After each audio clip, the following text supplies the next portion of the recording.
প্রিয় ছাত্রছাত্রীরা, যারা 2026 সালে মাধ্যমিক পরীক্ষার্থী, তাদের জন্য 8 নম্বরের আরেকটি প্রশ্ন।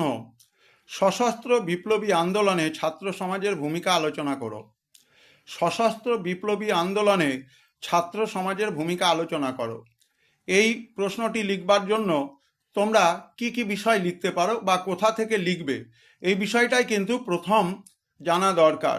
কারণ কোথায় শুরু করবে এবং কোথায় শেষ করবে সেটা জানা না থাকলে উত্তরটি বিশাল বড় হয়ে যাবে। তো যাই হোক, in the light off history, ইতিহাসের আলোয় ইউটিউব চ্যানেলে তোমাদের জন্য সশস্ত্র বিপ্লবী আন্দোলনে ছাত্র সমাজের ভূমিকা এই বিষয়ে আলোচনা করছি।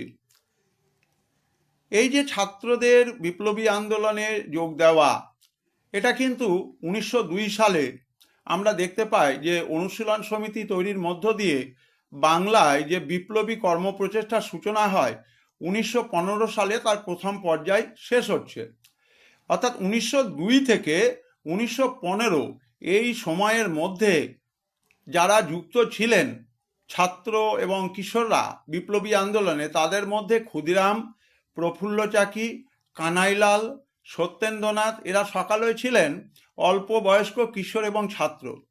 মেদিনীপুরের ম্যাজিস্ট্রেট কিংসফোর্ড যে সুশীল সেনকে বন্দে মাতরম শব্দটি উচ্চারণ করার জন্য বেতের বাড়ি মেরেছিল, তিনিও ছিলেন মাত্র 15 বছরের ছাত্র। 1908 সালে কিংসফোর্ডকে হত্যার জন্য ক্ষুদিরামের ফাঁসি হয় এবং প্রফুল্ল চাকি আত্মহত্যা করেন।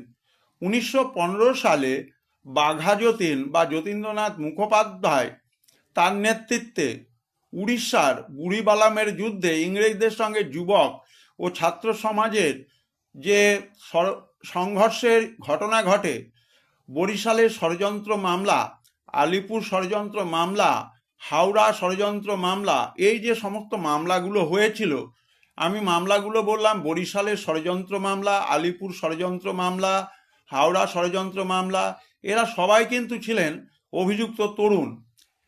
এবং এরপর প্রথম বিশ্বযুদ্ধের কারণে 1915 থেকে 1923 পর্যন্ত ভারতে বিপ্লবী কর্মধারা সাময়িকভাবে বন্ধ হয়ে যায়।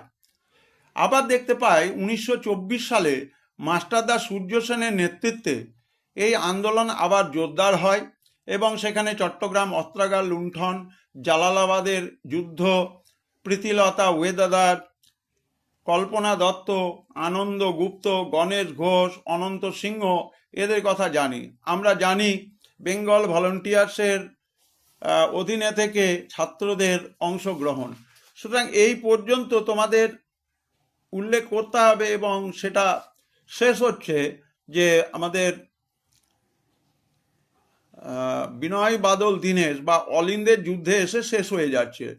সুতরাং সশস্ত্র বিপ্লবী আন্দোলনে ছাত্র সমাজের ভূমিকা লিখতে গেলে 1902 থেকে 1915 একটা অংশ, 1915 থেকে 1923 আর একটা অংশ, এবং 1924 সাল থেকে শুরু করে অলিন্দের যুদ্ধ বা করিডর ওয়ার পর্যন্ত লিখবে।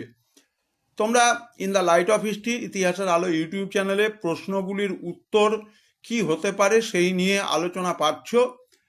তোমরা এই চ্যানেলটিকে সাবস্ক্রাইব করো, বন্ধুদেরকে বলো, তারাও যেন তাদের সাহায্যে, তাদের কাজে এই ভিডিওগুলো লাগে।